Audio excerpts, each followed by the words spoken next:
Venha orar. John Piper diz assim: se você não orar, você não viverá. Se você não ora, você não vive.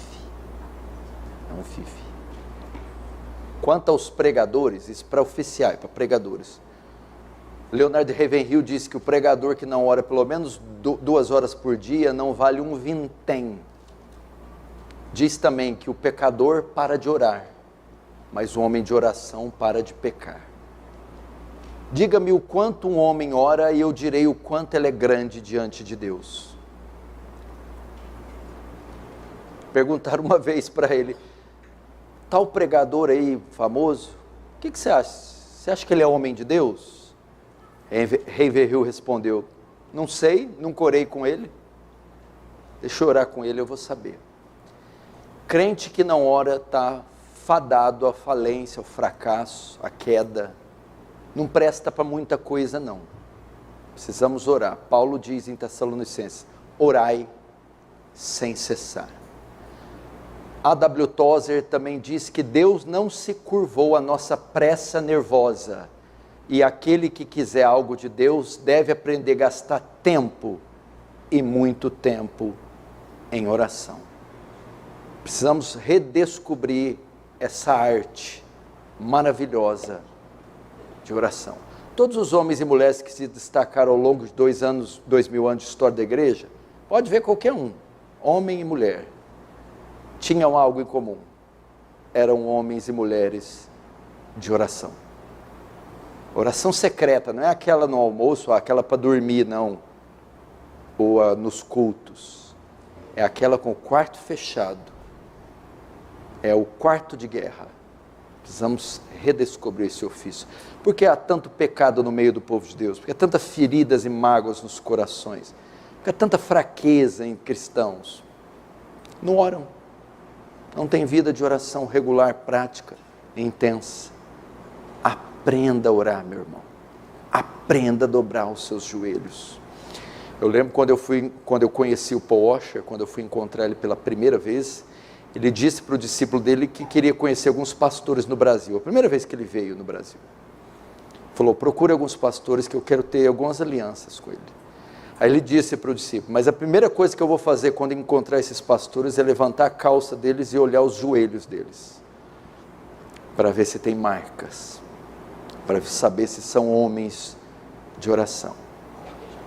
John Piper também fala que o Facebook, o Instagram, o WhatsApp, as mídias sociais, no dia do juízo, serão a prova que nós não oramos, não foi por falta de tempo. Foi por causa do desperdício com essa baboseira audiovisual, que é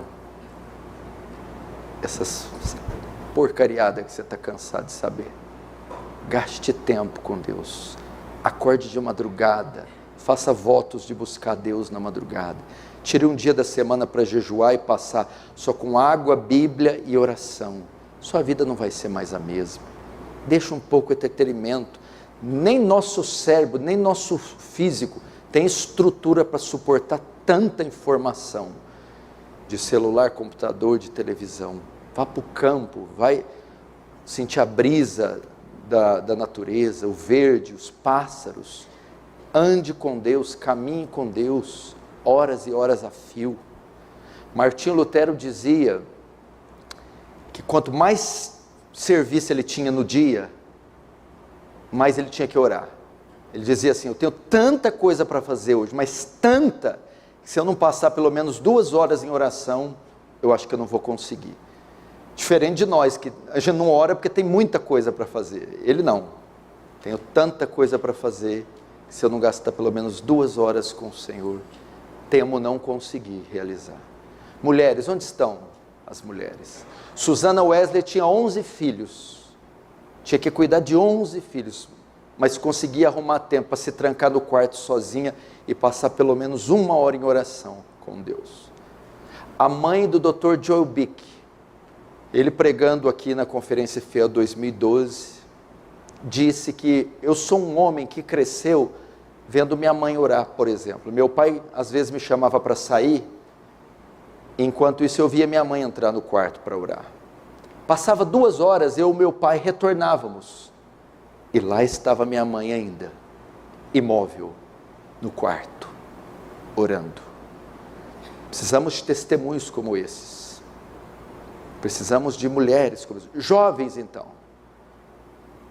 E os jovens?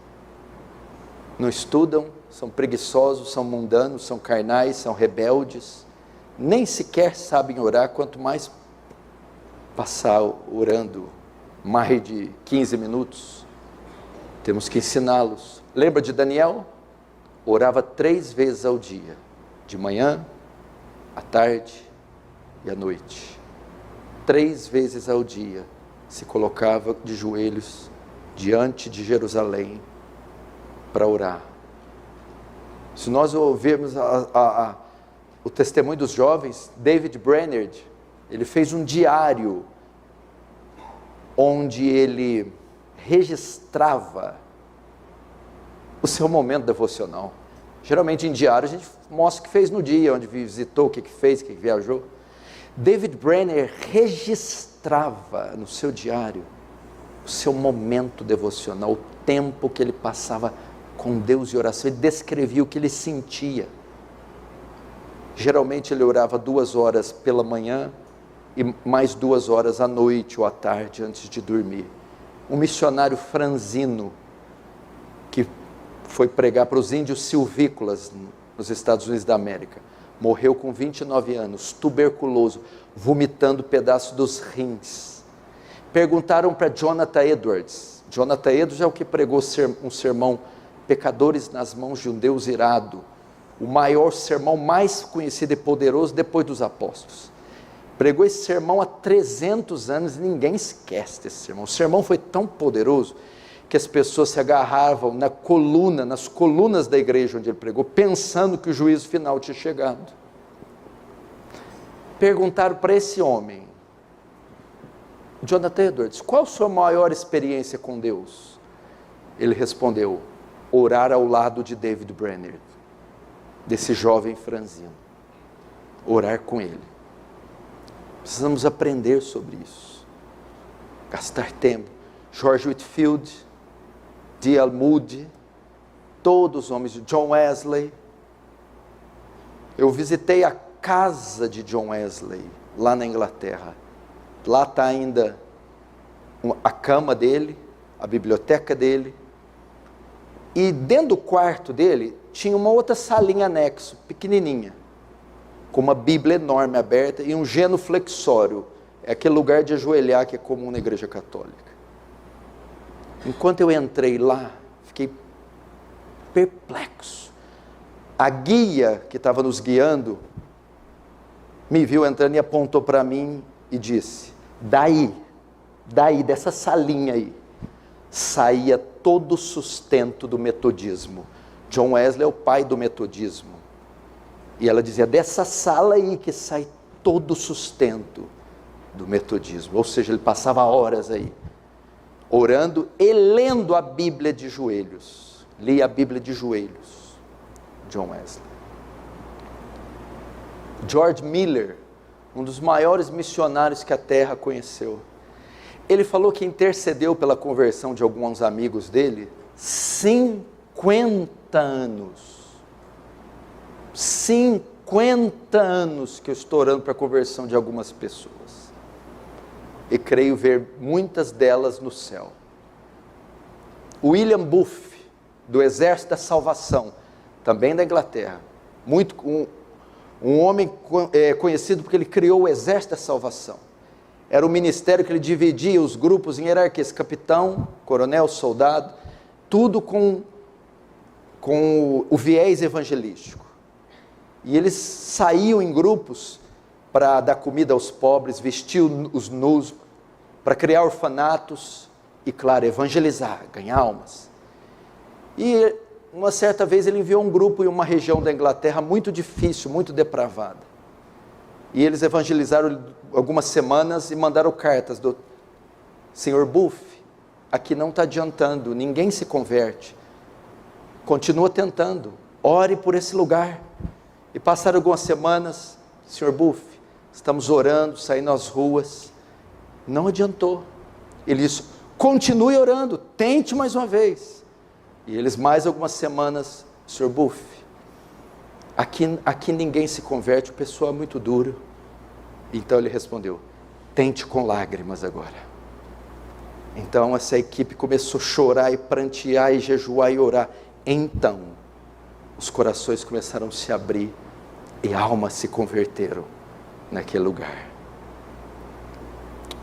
Como começou o grande avivamento que varreu a Inglaterra?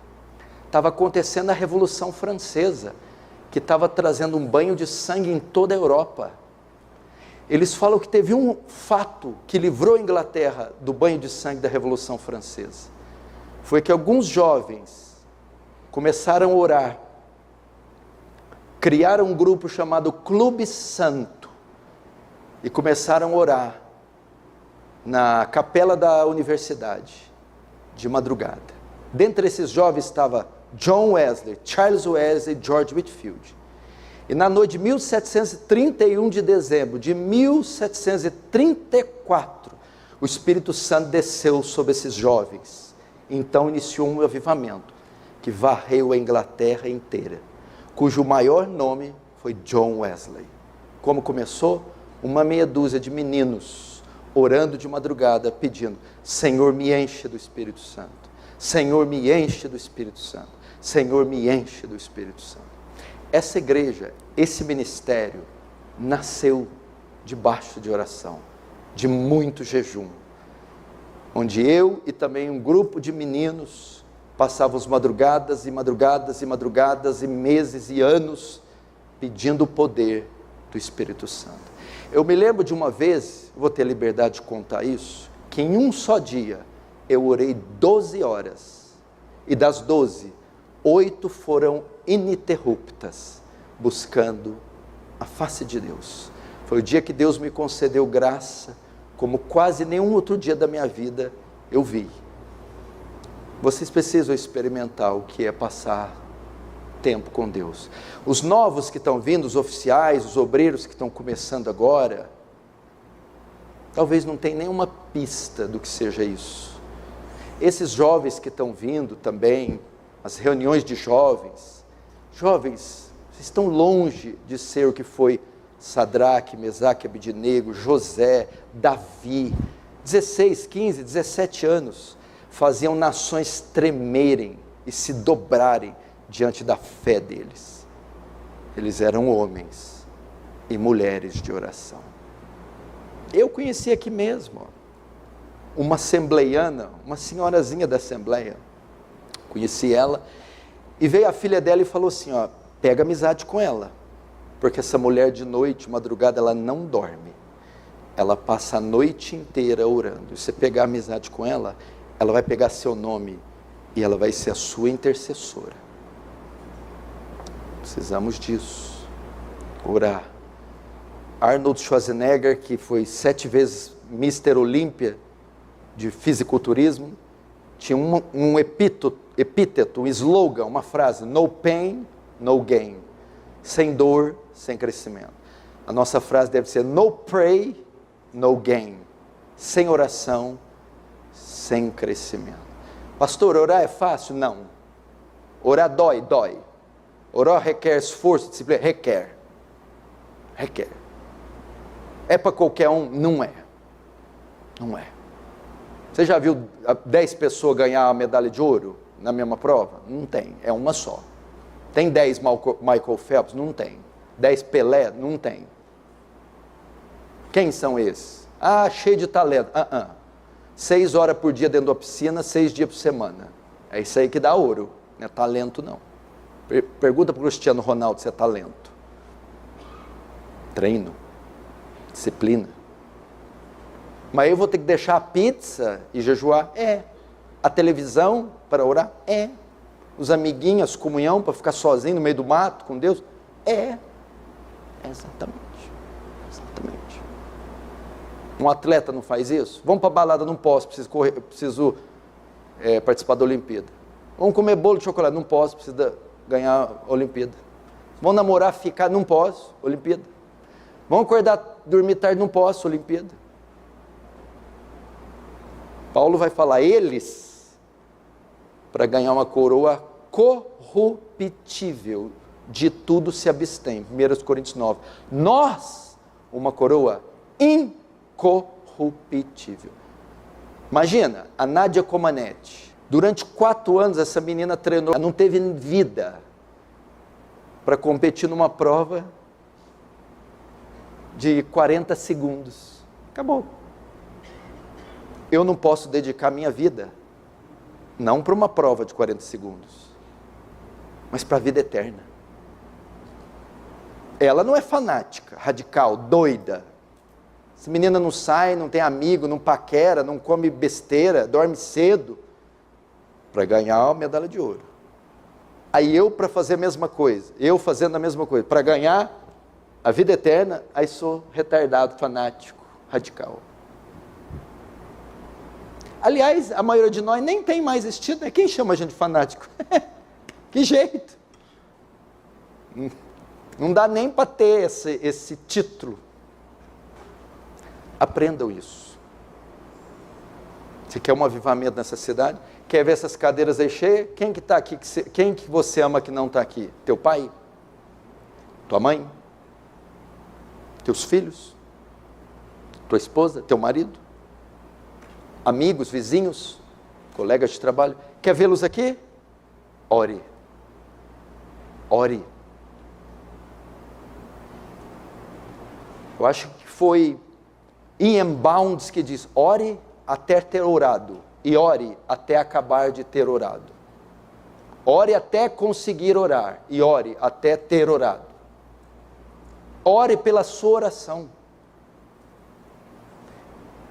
Ian Bounds diz que demora 20 anos para preparar um sermão, porque demora 20 anos para preparar um pregador. Um sermão não prepara-se na hora. Demora-se anos. O sermão vai ser ungido se o pregador for ungido. O sermão vai ser santo se o pregador vai ser santo. Ian Bounds diz que Deus não unge igreja, Deus não unge igrejas, Deus não unge ministérios, Deus não unge métodos. Deus unge pregadores. Deus unge pessoas. Moody dizia, põe fogo no seu sermão, ou pega o seu sermão e joga no fogo. Precisamos desse fogo. Sabe o que quer dizer a palavra serafim?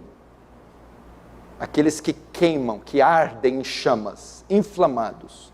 Sabe por que os serafins fumegam? Aquele fogo não é deles, não vem deles.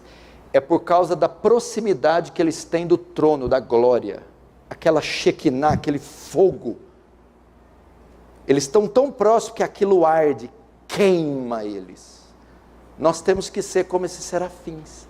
Arder, queimar, inflamar. Diante da presença de Deus, em oração. David Wilkerson. Talvez esse é o maior pentecostal que a terra já viu. Ele tem o meu respeito. É o escritor da Cruz e o Punhal.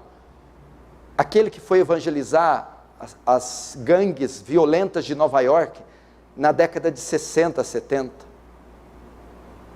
Ele escreveu um best-seller, Cruz do Punhal, e fundou uma das igrejas mais belas do mundo, a Times Square Church. Sabe como começou o ministério desse homem? Todo dia que ele chegava, ele gastava 2 horas na frente da televisão. E Deus começou a incomodar ele. Então ele falou assim, eu vou anunciar essa televisão no jornal, e se eu conseguir vender isso agora, eu vou me dedicar as 2 horas que eu gastava com a televisão em oração. Depois de fazer o anúncio, minutos depois alguém toca, ele fecha, vende a televisão e passa todos os dias à noite, no lugar de gastar 2 horas com a TV, passar 2 horas com Deus. Então surge esse ministério, Deus, o World Challenge, o Teen Challenge, e vai ser esse ministro formidável. Pra você ter uma ideia, ele fundou um ministério de recuperação de drogados, que o presidente da época, Ronald Reagan, ele elogiou e disse que é um dos métodos mais eficazes de recuperar drogados, era o Teen Challenge de David Wilkerson, um homem que ousou vender a televisão e orar 2 horas antes de dormir. Experimentou? Experimentou o sabor disso? Ser visitado por Deus?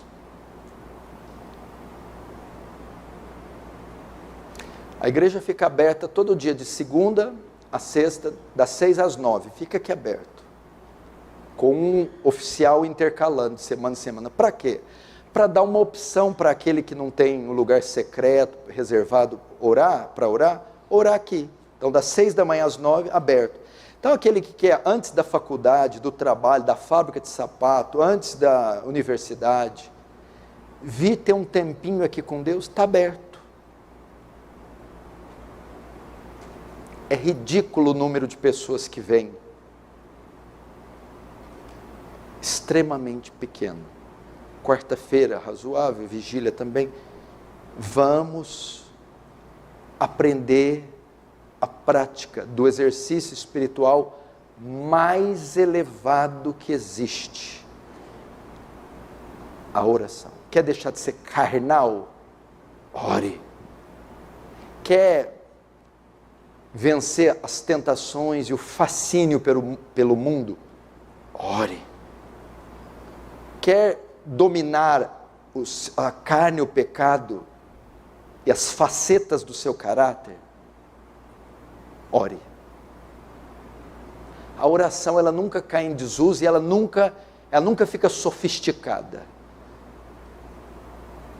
Para o primeiro Adão, das primeiras páginas da Bíblia, e para o homem moderno, contemporâneo, ela ainda é praticada do mesmo jeito, com humilhação, com quebrantamento, com arrependimento, invocando a Deus. Aprenda isso, por favor.